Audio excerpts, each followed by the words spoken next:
fa asbahtum, kata Nabi kepada sahabatnya. Sahabat menjawab, asbahna mu'minina billah, kata sahabat. Ya Rasulullah, pagi ini kami dalam keadaan beriman kepada Allah. Lalu Rasul bertanya kepada sahabat, wahai sahabatku, wa ma alamatu imanikum? Apa ciri kalian beriman pada Allah? Kalau kalian ditanya ngaku sedang beriman pada Allah. Sahabat menjawab, ya Rasulullah, nasbiru alal bala wa nashkuru alal rukha wa narda bil qada, kata sahabat. Ya Rasul, ciri kami beriman kepada Allah. Sahabat menjawab, apa? Yang pertama, ya Rasul, nasbiru alal bala. Ciri orang beriman kami, ya Rasulullah, kami selalu bersabar atas segala ujian yang Allah berikan kepada kami. Jadi bahasanya nasbiru alal bala bukan bala dalam bentuk musibah yang ditimpakan kepada orang yang tidak beriman. Tapi kalau orang beriman diberikan musibah, namanya ujian. Jadi ketika Allah menguji kami, kami tidak pernah mengeluh. Maka ini menjadi ciri keimanan kami, enggak ngeluh diuji sama Allah. Singkat saja karena emang oke jadi drink, jadi dikit-dikit aja. Yang kedua, ya Rasul, naskuru ala rekha. Kami selalu bersyukur atas segala nikmat yang Allah berikan kepada kita. Kalau mungkin kita ditanya nikmat itu apa, mungkin nikmat kita yang masih sesuai hawa nafsu. Betul? Apa itu nikmat? Banyak duit. Apa itu nikmat? Makan enak. Apa itu nikmat? Kagak pernah sakit. Apa itu nikmat? Utang kagak ada. Apa itu nikmat? Istri 4. Salah. Kata nafsu kita nikmat itu apa? Ya nikmat. Tapi versi sahabat bukan itu, saudara. Nashkuru ala rekha, bersyukur atas nikmat Allah. Nikmat yang mana?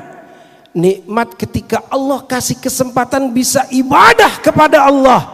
Itu baru namanya bersyukur. Karena gak sedikit orang yang bisa ibadah, jarang Pak. Orang bisa ibadah itu bukan ditentukan dengan banyaknya nikmat yang ia punya. Banyak orang yang sehat malas ibadah. Banyak orang yang kaya gak sempat ke masjid. Banyak orang yang gak punya utang tapi tetap aja tenang-tenang di rumah. Tapi ketika Allah kasih kita kesempatan untuk bisa bersujud di hadapan Allah, itu baru nikmat yang paling besar. Maka dalam satu kitab dijelaskan, Syekh Nawawi mengatakan wa min a'zamil ni'am, dan di antara paling besar-besaran nikmat adalah apa? Nikmat kita diciptakan, dilahirkan menjadi orang Islam, bisa ibadah. Berarti kita jadi orang Islam nikmat bukan?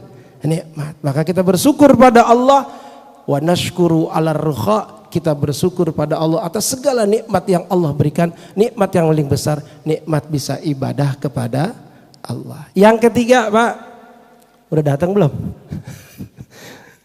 Yang ketiga, wa narda bil qada. Kami beriman pada Allah, cirinya adalah apa? Kami selalu ridha atas segala ketentuan yang Allah tetapkan kepada kami. Ridha pada Allah. Dijadiin orang ganteng, alhamdulillah. Siapa yang ngaku ganteng?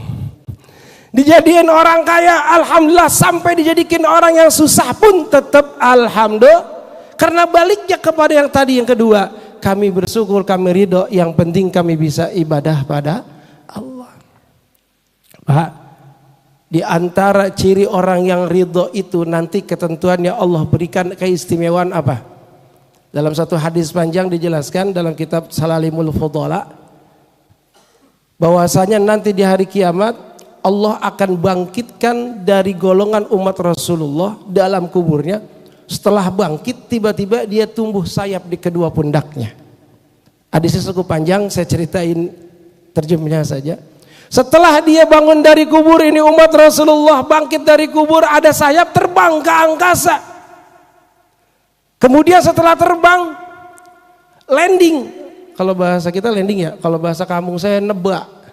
Jadi kalau bahasa burung terbang turun namanya landing. Sampai di mana? Ternyata itu umat Rasulullah yang tadi pakai sayap ada di pekarangan surganya Allah Subhanahu wa taala. Padahal baru bangkit dari kubur di hari kiamat, tiba-tiba terbang sampai ke surga.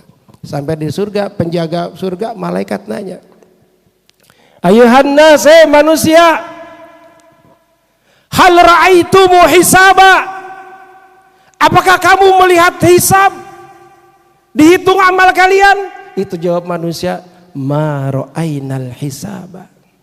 Malaikat, kami kagak dihisab. Kami enggak lihat itu timbangan. Pokoknya kami bangkit dari kubur, tiba-tiba tumbuh sayap, kami terbang turun ke sini. Enak malaikat, sorga.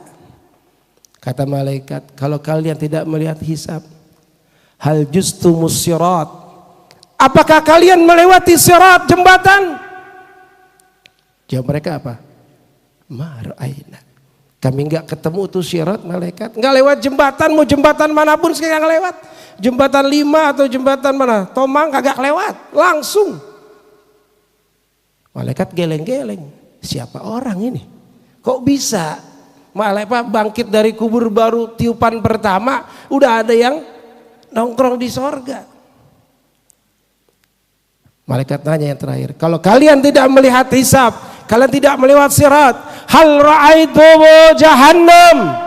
Apakah kalian enggak mampir dulu ke jahannam? Jawab mereka, ma ra'aina syai'an. Wahai malaikat, kami tidak menemukan satupun yang kau tanyakan. Sebab kami bangkit dari kubur kami, tiba-tiba kami terbang dan ada di tempat ini. Apa ini malaikat? Surga bang. Ada gitu. Akhirnya malaikat tanya, kalau kalian tidak dihisab, malaikat makin kaget. Kalian tidak dimasuk pada jembatan Shiratal Mustaqim dan kalian tidak masuk neraka jahanam. Saya mau tanya, min ummati antum. Kalian dari umat siapa? Kok bisa dapat keistimewaan begini mulia? Masuk surga tanpa dihisab, tanpa lewat sirat, bahkan tanpa mampir ke neraka jahanam. Jawab mereka, nahnu min ummati Muhammad. Kami ini umatnya Nabi Muhammad. Ternyata umat Nabi Muhammad dapat keistimewaan begitu hebatnya. Hadirin rahimakumullah, kira-kira kita masuk umat Nabi Muhammad gak nih? Masuk gak? Ngaku-ngaku. Gak apa-apa, yang penting kita ngaku. Mudah-mudahan Nabi pun mengakui kita sebagai umat Nabi Muhammad. Lalu malaikat penasaran, kalian umat Nabi Muhammad. Lalu kalau kalian umat Nabi Muhammad, ma amalukum fid dunya? Apa sih amal kalian di dunia sehingga bisa dapat kemuliaan masuk surga seperti ini? Jawab mereka, ini poinnya di sini. Jawab mereka apa? Khaslatani, kami cuma punya 2 amalan malaikat. Ketika kami dunia, yang pertama, nashtahi, kami selalu merasa malu kepada Allah indal maksiat. Satu, amalan ahli surga tanpa hisab apa? Malu pada Allah di dunia ketika hendak berbuat maksiat. Mau kelihatan ke, mau enggak kelihatan, mau ketahuan enggak ketahuan, tapi Allah maha. Orang beriman akan merasa apa? Malu dirinya berbuat maksiat. Enggak perlu orang lain tahu, Allah yang tahu. Lalu yang kedua, malaikat wanardo bil qada. Kami selalu ridho kepada Allah dengan bagian kami yang sedikit, enggak pernah ngeluh. Karena kami yakin kepada Allah, ketika Allah memberikan rizki kepada kami beserta cukupnya, maka kami tidak pernah khawatir akan kekurangan dari rizki yang kami dapatkan, karena Allah maha mencukupi. Maka kami yakin ketika Allah Subhanahu wa taala mencintai hamba-hambanya, cirinya apa? Idza ahabba abdan. Jika Allah telah mencintai seorang hambanya, ja'ala rizquhu kifafan. Allah jadikan rizkinya hanya secukupnya. Maka ketika hamba itu diberikan rizki yang cukup, dia tidak mengeluh. Dia tidak pernah berhayal meminta sesuatu yang lebih daripada itu, karena dia yakin Allah maha mencukupi.